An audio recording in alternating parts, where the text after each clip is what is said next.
pejgamberit Muhammed a.s. I vdiq djali Ibrahimi, djali vogël, në atë ditë ndodhi eklipsi edhe u zu dielli. Tani, t'ishte profeti Muhammed I rejshëm, mund ta përfitonte këtë. Dhe njerëzit thanë, vdiq djali I pejgamberit, u bloku dielli, eklipsi I themi ne sot. Dhe thanë, kjo ndodhi për shkak se I vdiq djali pejgamberit dhe ndodhi shenja qiellore. Se njerëzit ishin duke u edukuar në atë kohë dhe e mohoi Muhamedi a.s. Hypin minber xhamis edhe la konceptin e madh. Po t'ishte nga këto të sotmit, do kishte thonë po prandaj ka ndodhur sepse unë edhe diellin edhe hënën I komandoj. Ai ishte I vërteti.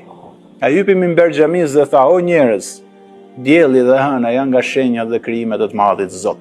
Ato nuk zehen dhe nuk bllokohen dhe nuk ndodh eklipsi siç I themi ne në kohën tonë, se vdes një person apo se lind." Drejt. Dhe nuk e lejoj asnjëherë që njerëzit ta lartësonin përveç se njeri, rob dhe pejgamberi I Zotit gjithësisë.